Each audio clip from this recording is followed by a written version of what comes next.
Break के बाद खुशामदीद नाज़रीन। पाकिस्तान एक ऐसी सरजमीन जहां दरिया बहते हैं, समंदर है, मानसून आता है, बारिशें होती हैं, मगर इसी मुल्क के लिए आने वाले वक्त में पानी की कमी जिंदगी और मौत का मसला बन सकती है। ज़राअत के लिए पानी कम होने की पेशगोई है और पीने का पानी भी नायाब हो सकता है। ये कोई फिल्मी मुकालमा नहीं, ये वो हकीकत है जो आदादोशुमार चीख चीख कर बयान कर रहे हैं।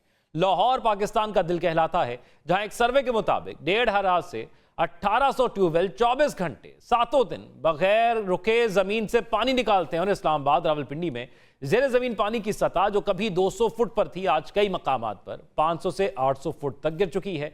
एशियाई तरक्याती बैंक का इंतबा है कि वाटर सिक्योरिटी के बगैर मुआशी तरक्की एक ख्वाब है और अगर अभी ना संभले तो 2040 तक पाकिस्तान शदीद आबी बहरान की लपेट में आ चुका होगा।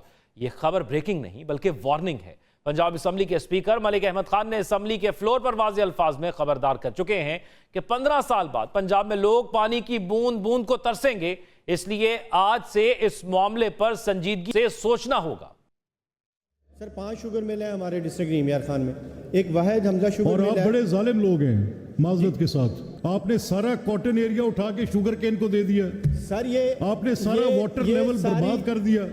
हाँ मियां नवाज शरीफ के मिल्स हैं, हाँ बाकी लोगों की मिल्स हैं, आपकी पार्टी के जो पूरे फाइनेंसर रहे उन सब की मिल्स थी। मैं ये कह रहा हूं कि तबाही और जुल्म अजीम है, बर्बाद करके रख दिए।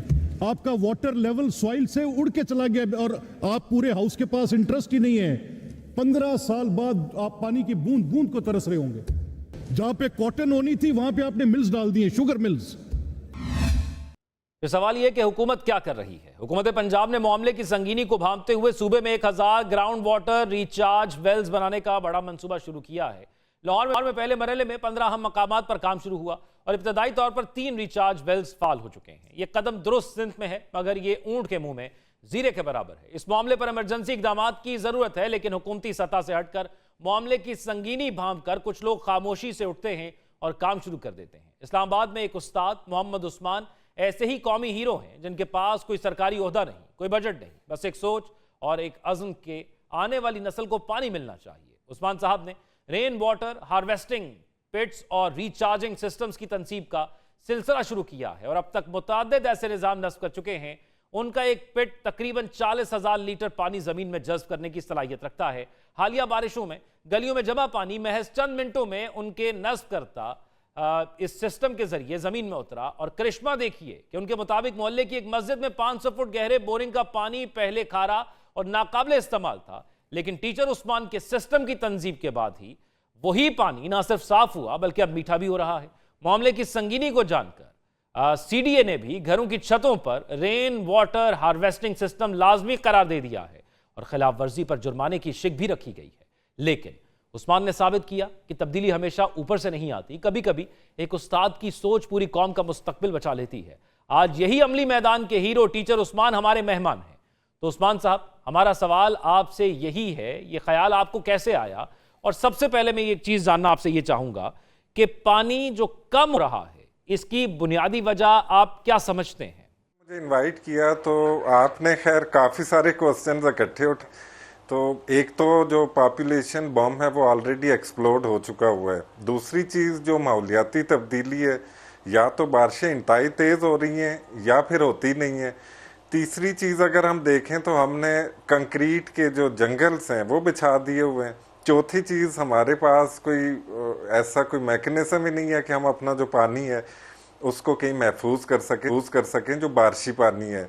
तो बहुत सारे फैक्टर्स ने मिल मिला के तो इवेंचुअली हमें ऐसे पॉइंट के ऊपर ला के खड़ा कर दिया है कि अगले 2-4 साल के अंदर मैं जो समझ रहा हूँ तो काफ़ी इलाकों से माइग्रेशन स्टार्ट हो जानी है, बूंद बूंद को लोग तरसेंगे। तो इस सारी चीज़ को देखते हुए हमने जो रेन वाटर हार्वेस्टिंग या जो ड्राई बोर्स हैं उनको रिचार्ज करने का प्रोसेस शुरू किया, जिसमें हम सैकड़ों नहीं हज़ारों बोर्स इस वक्त तक जो अल्लाह का शुक्र है कर चुके हुए हैं और उनमें से 90% सक्सेस रेट भी है कि हम पानी वापस भी ले रहे हैं। वही पानी जो पहले ज़ाया होता था अब अंडरग्राउंड जाके तो वाटर टेबल को भी इंक्रीज़ कर रहा है और इवेंचुअली लोगों को पानी भी मिल रहा है। अब इसमें मैं ये चीज़ जानना चाहूँगा आपसे कि क्या ज़ेरे ज़मीन पाकिस्तान के अंदर या ऐसे लाहौर या बड़े शहर हैं जहाँ पर पानी की खपत भी ज़्यादा है, वहाँ पर पानी कम हो गया है, ख़त्म हो रहा है, या सिस्टम का फेलियर है कि कोई ऐसा मैकेनिज्म नहीं बनाया गया कि उसको सही तरीके से यूटिलाइज किया जा सके? दोनों में से क्या बड़ी वजह है?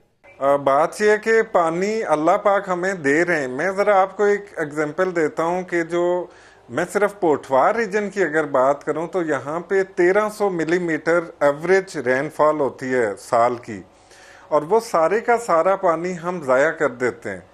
तो वही पानी अगर हम स्टोर करने लग जाएं या वापस ज़मीन को देने लग जाएं तो इवेंचुअली हमारे पास पानी की कोई कमी नहीं होगी। लेकिन अब आप ये देख रहे होंगे कि मॉनसून हो या वैसे ही ओवरऑल जो भी बारिश होती है तो वो ऐसे लगता है कि क्लाउड बर्स्ट हो रहे हैं, इतनी तेज़ी से बारिश होती है। और आगे फिर बारिश जब हो रही होती है तो फिर हमारे जो एरियाज़ हैं, क्योंकि हमने मोस्टली जो घर बना लिए हैं, हाउसिंग सोसाइटीज़ बना ली हैं, जंगलात की बेदर्दी से तबाही कर दी है, तो अब कोई वे आउट नहीं है कि वो पानी ज़मीन में आहिस्ता आहिस्ता जज़ब हो। और ऊपर से जो आबादी है वो भी बढ़ रही है, हर आने वाला दिन जो है तो उसमें जो लाखों का जो इजाफा हो रहा है, तो पानी की जो डिमांड है वो भी इंक्रीज़ हो रही है।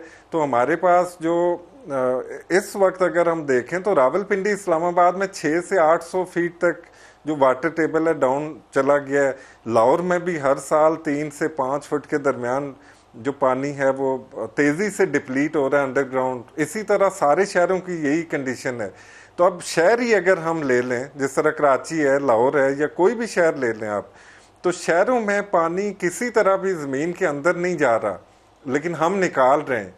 तो अब कब तक हम निकालेंगे? ये चंद सालों के अंदर अंदर इवेंचुअली हमारे जो सिटीज़ हैं तो वो आउट ऑफ वाटर, मतलब उनमें कोई पानी नहीं होगा। तो उस वक्त हम वो हाथ पाँव नहीं मार सकते। अभी टाइम है, राइट टाइम है। इस वक्त पूरी दुनिया के अंदर सबसे ज़्यादा अगर किसी चीज़ के ऊपर आवाज़ उठाई जा रही है या काम किया जा रहा है तो वो इन्वायरमेंट है।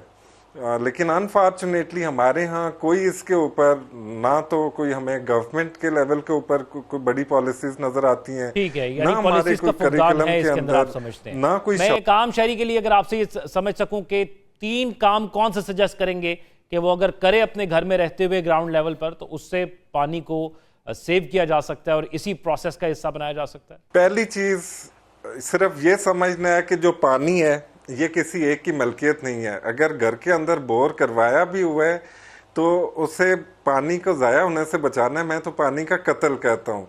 जो भी एक्स्ट्रा पानी हम किसी भी चीज़, चाहे गाड़ी धोएं, फर्श धोएं, तो आप ये समझें कि हम अपने बच्चों की ज़िंदगी छीन रहे हैं। ये सोच हर एक में जब आ जाएगी तो पानी का जो हम जो ज़ाया करते हैं तो एक तो वो बच जाएगा। दूसरी चीज़, जो बोर का पानी है, जो ज़ेरे ज़मीन पानी है, तो उसको हमें पीने के लिए और बड़ी जो इम्पॉर्टेंट चीज़ें उनके लिए यूज़ करना चाहिए। बाकी अगर हम 2000 लीटर की टैंकी भी ले के रख दें और जब बारिश हो वो भर जाए, चाहे फर्श धोएं, चाहे वो कुछ और टॉयलेट के लिए भी इस्तेमाल हो सकता है। और जिनके बोर खुश्क हैं, मेरी उनसे दरख्वास्त है, लाखों की तादाद में बोर खुश्क हैं, कि प्लीज़ उस खुश्क बोर को सदका जारिया बनाएं और अपनी छतों का पानी उसमें वापस डालें। तो आपके घर में अगर पानी नहीं आया तो आपके किसी पड़ोसी के घर में पानी आ जाएगा। बहुत शुक्रिया टीचर उस्मान।